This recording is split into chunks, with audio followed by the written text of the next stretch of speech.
नमस्कार दोस्तों, स्वागत है आपका जॉब नोटिफिकेशन यूट्यूब चैनल में।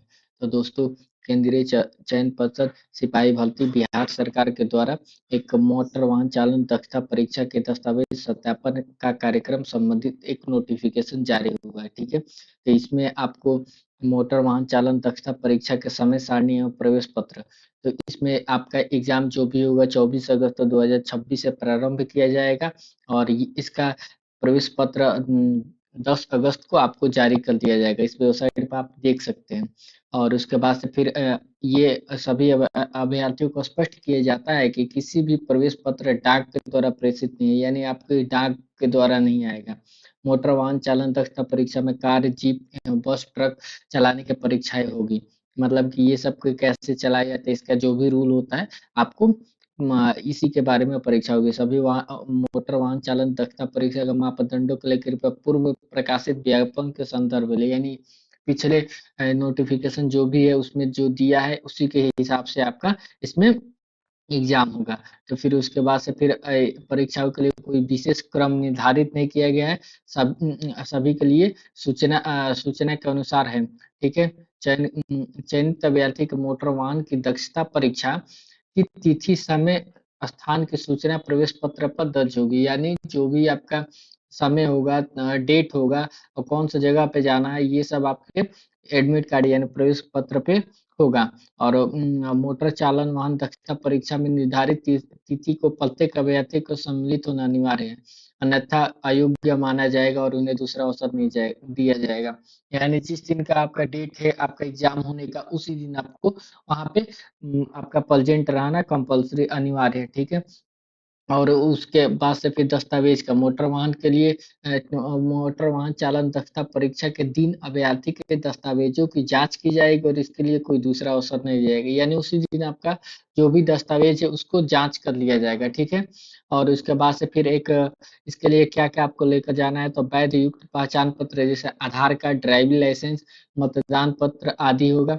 विज्ञापन के तिथि से 17/7/2025 से कम एक वर्ष के पूर्व अर्थात 17/7/2024 तक निर्गत हल्का हल्का मोटर वाहन और भारी वाहन के चालान अनुगिरती मूल पत्र में, मतलब कि आपका जो भी मूल पत्र में आपका एक चालान होता है वो आपको इस और इस डेट के बीच में होना चाहिए।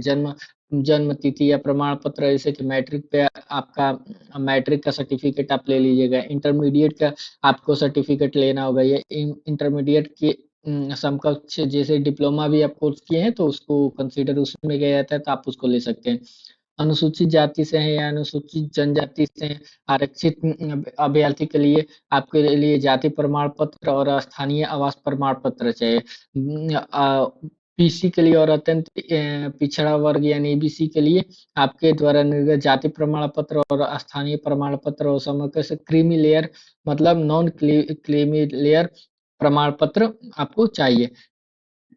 इसके बाद से स्वतंत्रता सेनानी अभ्यर्थी के लिए जिसके जो जिला पदाधिकारी के हस्ताक्षर से निर्गत, मतलब कि यदि आपके घर में कोई, जैसे कि आपके पिताश्री चाहे माताश्री कोई भी हो, तो वो यदि स्वतंत्रता सेनानी में है तो उनका प्रमाण पत्र चाहिए, जो हमारे जिला पदाधिकारी के द्वारा प्राप्त